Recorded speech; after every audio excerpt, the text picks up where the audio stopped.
I stood outside my own mansion, watching my billionaire husband laugh with another woman through the glass. He'd changed every lock, blocked my number, and thought he'd locked me out of my own life. But there was one thing he forgot. I built the security system, and it only answers to me. Before I tell you how I took everything back from the man who tried to erase me, do me a favor and hit that like button. Trust me, you'll want to stay until the very end for this one. And if you've ever been underestimated or betrayed by someone who was supposed to love you, this story is for you. My name is Selene Bennett. Well, it was Selene Ashford for 5 years, but we'll get to that. I'm 32 years old, and I built a tech company from absolutely nothing. I'm talking about starting in a tiny apartment with a laptop and a dream, creating AI-powered security systems for luxury homes. The kind of systems that learn your voice, your fingerprints, your patterns.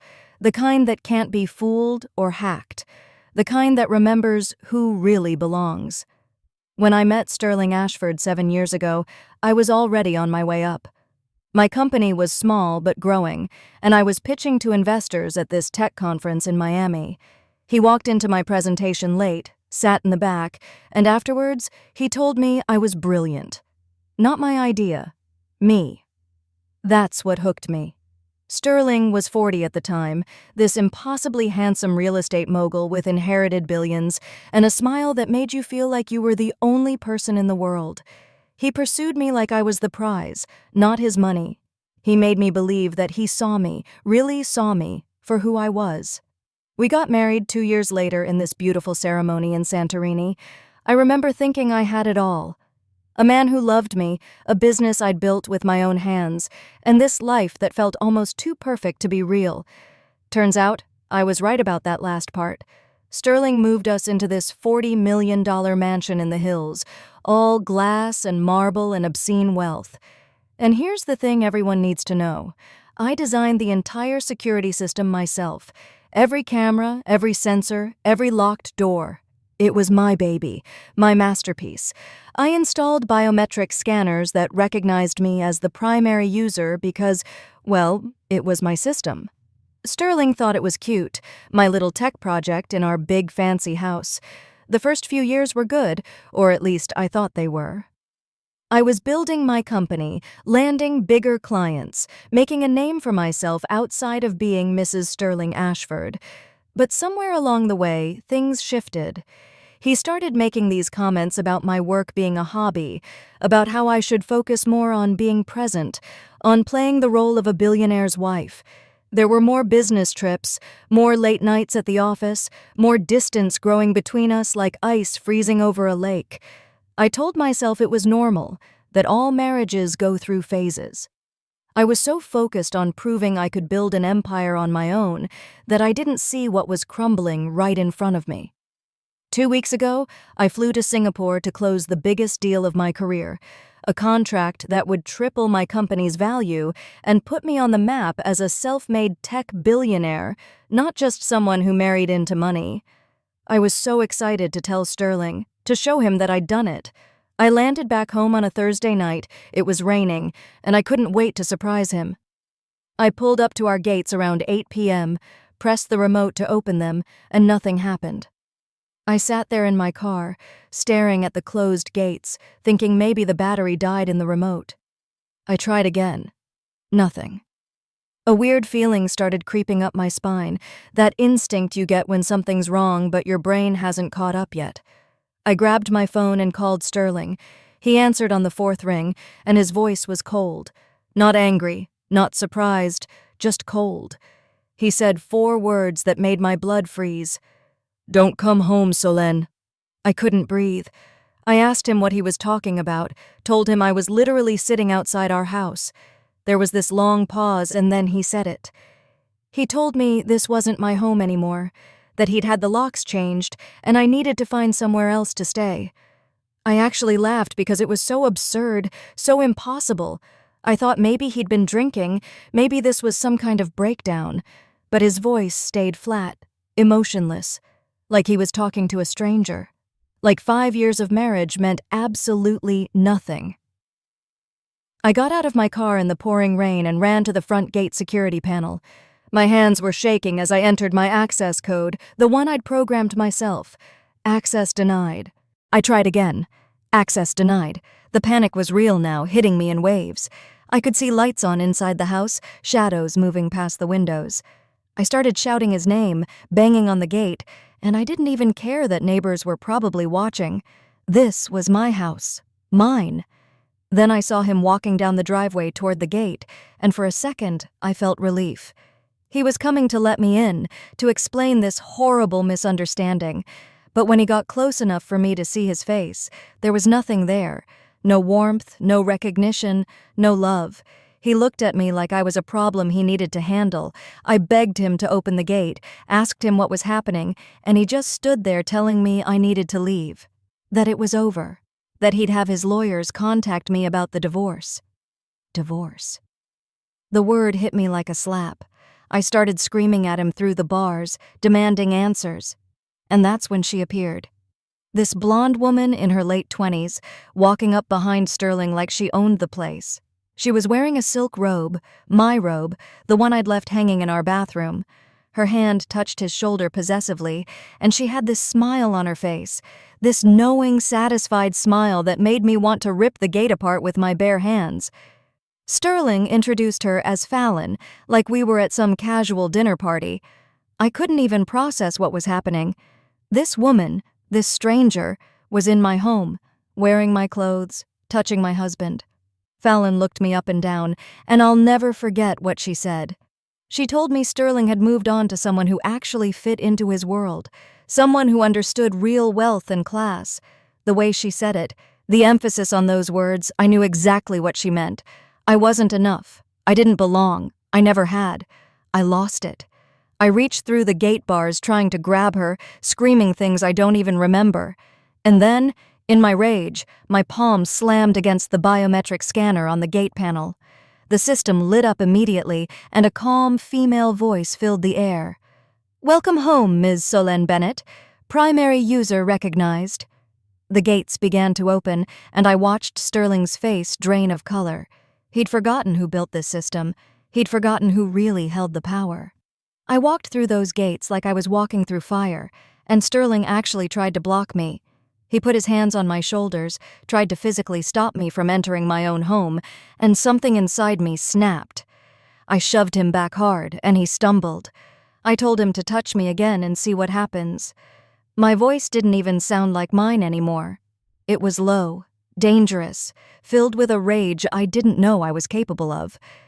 Fallon was backing away, suddenly not so confident, and I pulled out my phone. With a few taps, I activated full security protocol override. Every door in the house locked except the ones I controlled. The system announced that Sterling Ashford's access had been revoked. You should have seen his face. Pure panic. He started yelling at me to stop, to turn it off, and I just smiled. I asked him how it felt to be locked out. I went straight to the security system control room, and that's when I found everything. See, my system records everything. Audio, video, data logs, all backed up to encrypted cloud servers that only I can access. I started pulling up footage from the past few months, and my hands were shaking so badly I could barely tap the screen. And there it was. 8 months of betrayal, playing out in high definition. I watched them together in our bed, in our kitchen, on our couch, laughing, kissing, planning. I saw footage from when I was in Singapore, when I was in New York for meetings, when I was working 16-hour days trying to build something that would make him proud. There was audio, too. I heard Sterling telling her that I was boring, that I was too focused on my career, that marrying me had been about the optics of having a successful black wife at charity galas. Fallon called me his diversity project. They laughed about it. But it got worse. So much worse. I found documents in his office because the system let me access every locked drawer, every hidden safe.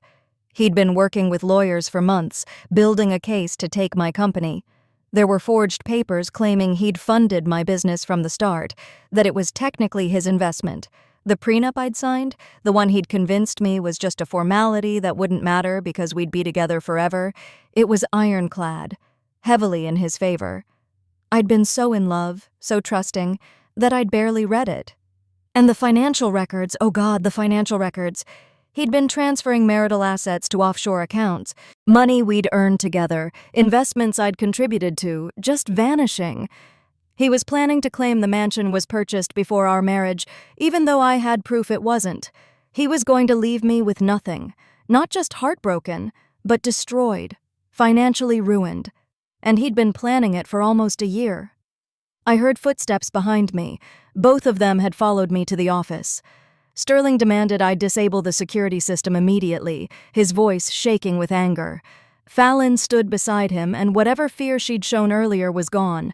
She smirked at me and said I should accept reality, that Sterling deserved someone who came from his world, someone who understood old money and real class. She said I could keep my little tech company and be grateful for the life he'd given me. I walked up to her and slapped her across the face so hard my palm stung. The sound echoed in the room. Sterling lunged at me, grabbing my arm hard enough to bruise. And that's when the security system saved me. Alarms blared, red lights flashed, and that calm voice announced that a threat had been detected and authorities were being notified. Automatic police dispatch. I'd programmed that feature myself for situations exactly like this. He let go of me like I was on fire, and I watched the panic spread across his face. Within 6 minutes, police were at our door. Sterling tried to turn on the charm when they arrived, that billion-dollar smile, the confident handshake. He told them there was a misunderstanding, that his wife was having some kind of episode. He actually used the word hysterical, but I was calm now. Ice, cold, calm. I showed the officers my identification, pulled up the property deed on my tablet, showed them my name on the title. This house was purchased with my premarital assets from the sale of my first company. Then I showed them the security footage of him grabbing me, assaulting me in my own home. I watched his face crumble as he realized what was happening. While the police were taking his statement, I sent a single email. One email that would change everything. Attached to it were files. Hours of audio recordings, video footage, financial documents showing his embezzlement from his own investors, evidence of fraud, of affairs, of every ugly thing he'd hidden behind that perfect smile. I sent it to his business partners, his board of directors, his investors, and Fallon's father, who happened to be his biggest business partner. I also sent it to 3 major media outlets and posted key excerpts on social media. Within 20 minutes, my phone started exploding with notifications. The footage was going viral. Business news channels were picking it up. Sterling's phone was ringing nonstop, and I watched the color drain from his face as he answered call after call. His business partners were furious. Investors were threatening lawsuits. And Fallon's father, the man whose daughter was standing in my living room wearing my robe, he'd frozen all joint accounts and pulled out of their biggest deal.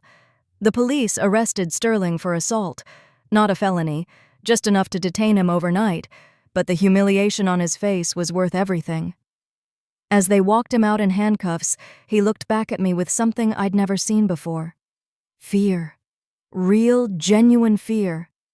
Fallon tried to follow him, but I stopped her. I told her she might want to check her phone. Her father had been calling. 13 missed calls. She looked at her screen and I watched her face go white. She grabbed her bag and ran out of the house without another word. I learned later that her father had disowned her, cut her off completely. She married some other wealthy man 3 weeks later. Women like her always land on their feet, but never on solid ground. I called my lawyer that night, the one I'd hired 3 weeks earlier when I first suspected something was wrong. Turns out, intuition is a powerful thing. We filed for divorce immediately, moved to invalidate the prenup based on fraud and duress, and filed for a restraining order. By morning, it was approved. I also contacted the IRS with all the evidence of his financial fraud. His business was under investigation within 48 hours. Over the next 3 months, I watched Sterling's empire collapse like a house of cards. His board voted him out. His company stock plummeted. Partners abandoned him. And me? I kept building. My company tripled in value. I became the story. Not the scorned wife, but the self-made billionaire who refused to be erased. 3 months later, I stood in the living room of my mansion, looking out at the city lights below, and I barely recognized the woman I'd been the night I was locked out in the rain. The court proceedings had wrapped up faster than anyone expected. When you have evidence of fraud, embezzlement, and adultery documented in 4K video with time-stamped audio, things move quickly. I got the mansion, 60% of his assets, and full ownership of my company with no claims against it. The prenup was thrown out entirely. Sterling's lawyers couldn't do anything but watch their client sink. His real estate empire didn't just shrink, it evaporated. The fraud investigation uncovered years of illegal dealings, money laundering, investor manipulation. He lost everything: his company, his reputation, his fortune. Last I heard, he was living in a rented apartment downtown, the kind of place he used to drive past without a second glance. Fallon had moved on within weeks, married some hedge fund manager twice her age. I saw the wedding photos on social media. She looked miserable. Some people collect rich husbands like accessories, never realizing that money without character is just paper. My company became the success story of the year. Forbes featured me on their cover as a self-made tech billionaire, and I made sure the article mentioned that I built everything without a single dollar from Sterling Ashford. I started a foundation helping women escape financial abuse, teaching them how to protect their assets, how to recognize the warning signs I'd missed. Turns out, my story resonated with thousands of women who'd been erased, diminished, or stolen from by men who were supposed to love them. Last week, Sterling showed up at my gates. I was upstairs in my office when the security system alerted me to an unrecognized individual at the entrance. I pulled up the camera feed, and there he was. He looked broken, unshaven, wearing clothes that had seen better days, shoulders slumped like he was carrying the weight of every consequence he'd ever avoided. He pressed the intercom button. I walked to the window where I could see him clearly, but I didn't go down. I just watched as he stood there in the same spot where I'd stood 3 months ago, begging to be let in. The irony wasn't lost on me. He started talking through the intercom, his voice cracking. He apologized. He said he'd made a mistake, that he'd lost everything, that he still loved me. He actually asked if he could come inside, if we could talk, if there was any way to fix this. The security system's voice cut through his pleading. "Unrecognized individual, access denied. Please vacate the premises." He kept begging, saying he had nowhere to go, that he needed help, and I realized something standing there, watching him crumble. I felt nothing. Not anger, not satisfaction, not even pity. He was just a stranger who'd once known my name. I pressed the intercom button one time. I told him the truth. "The system doesn't recognize you anymore, Sterling. Neither do I." Then I closed the curtains and walked away. I heard him calling my name for a few minutes, but eventually the cameras showed him leaving, walking back down the hill in the dark. My house felt peaceful that night, truly mine for the first time. I'd built this life, this success, this peace, and no one could ever take it from me again. He thought he could erase me, lock me out of the life I built. But you can't delete someone who owns the code. He forgot that I wasn't just his wife. I was the architect of everything he tried to steal. Never let anyone make you small. Never let them take credit for your work. And never, ever forget who holds the real power. Sometimes the best revenge isn't just getting even. It's becoming everything they tried to prevent you from being. If this story reminded you that you're stronger than anyone who tries to break you, hit that subscribe button right now. Drop a comment telling me what you would have done in my position. And remember, the locks can change, but the queen always keeps her crown. See you in the next one.